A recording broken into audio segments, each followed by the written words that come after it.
My mother died a little over 6 months ago.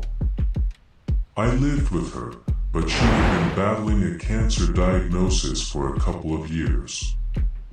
Unfortunately, the metastasis was inevitable, and she died after prolonged suffering. The funeral was beautiful. My mother's friends came from all over the country to say their final goodbyes. When it was over, I went home a 10th floor apartment I rented with my mother but which she never used, having spent her last months in the hospital. Upon entering, there was a sepulchral silence. On the dining table was a vase with some flowers I had bought months earlier when the doctor said she was improving and would be back any day. I left my briefcase on the table and felt my way to my room in the dark. I didn't want to turn on the lights because the exhaustion was shattering my legs. I felt a horrible emptiness in my chest, as if I had cried for entire months, and the truth is, I had. Although I had seen so much suffering in her that deep in my heart, I longed for her to finally find rest. The following days were the same as always. I'd get up, have a quick breakfast, and run to the metro to get to work. My office was in the farthest corner of the building, right next to the company's servers. Rarely did anyone greet me. There were days when I didn't even go in and no one noticed my absence. But I liked going to the office. I didn't want to be at home. Every day at home, I felt like Mom would walk in at any moment. The only times I spoke to anyone at the office were when there was a server issue. In those cases, Mark from accounting or Jane from human resources would come by with excessive friendliness, so I'd attend to their problem. There was a point where I had gone so long without speaking to anyone that I intentionally created a fault in a user's account, just to have someone to talk to. And so the days passed without speaking to anyone, to the point where I no longer even looked at myself in the mirror before leaving the house. Until one ordinary day on my way home, I found that the building elevator had broken down. There was a white sign with blue details instructing residents to use the stairs while the technical issues were resolved. It was too many floors. I was grateful I hadn't gone grocery shopping that day, as it would have been an ordeal. I started climbing. My legs hurt as I climbed the empty stairs at almost 11 p.m. Suddenly, as I was reaching the 7th floor, I heard a cry. It sounded like a baby. At first, I ignored it, but the sound became clearer and more audible. It was a meow. But it wasn't just any meow. A kitten was crying out in desperation. I opened the door separating the stairs from the hallway and saw the multiple doors stretching to the end, trying to identify where the sound was coming from. I saw a puddle of what seemed to be water at the far end.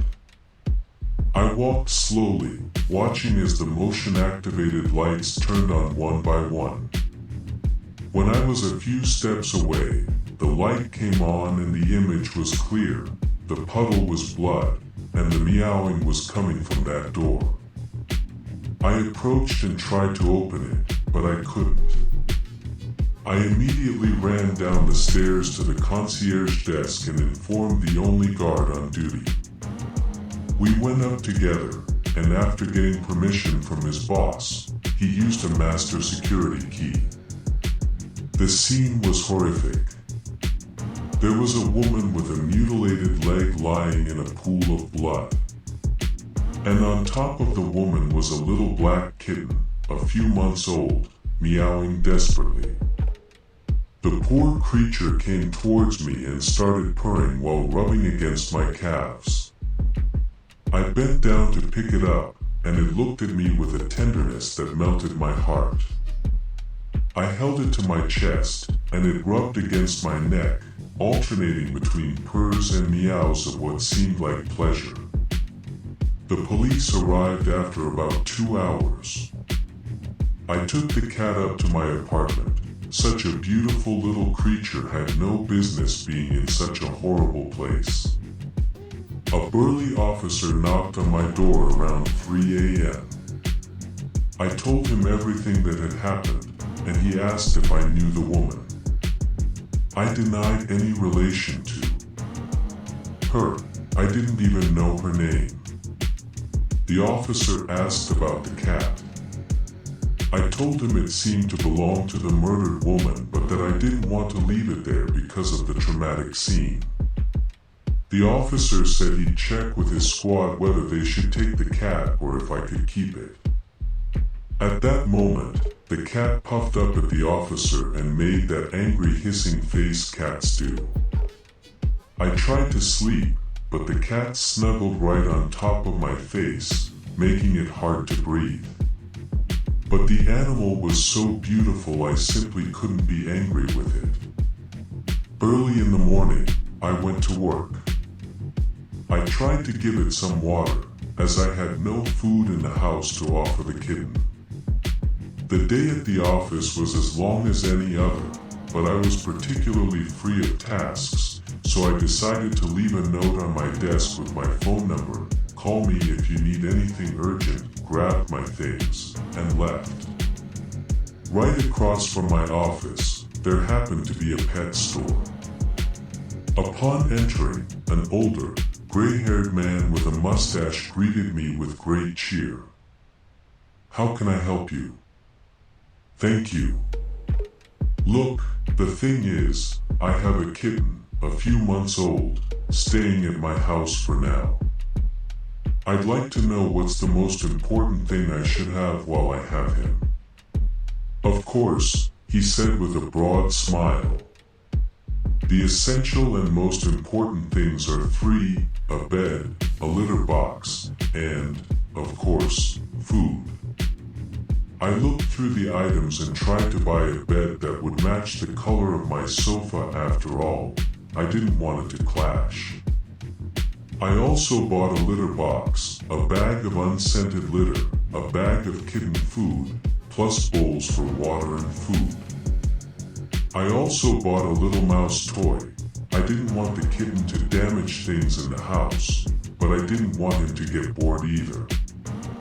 Since I had so many bags, I decided to take a taxi and started thinking about everything I was missing: a scratching post, a carrier.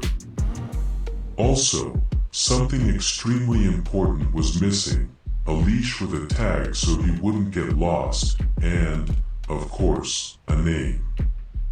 What was I going to call him?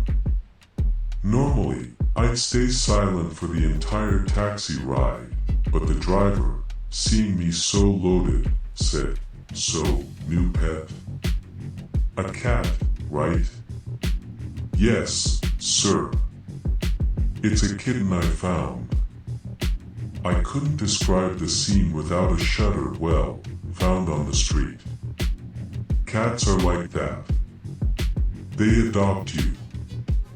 What's his name?" "Honestly, I haven't thought about it. You could call him Rasputin. It's a name my grandmother always used for her cats. Usually for black cats." We chatted a bit more and quickly arrived at my place. As I said goodbye, I thanked him for the conversation and commented that I would indeed name my kitten Rasputin. When I entered the building, it was the same guard who had accompanied me on the day of the horrible scene. "Hey, have you heard anything about the case?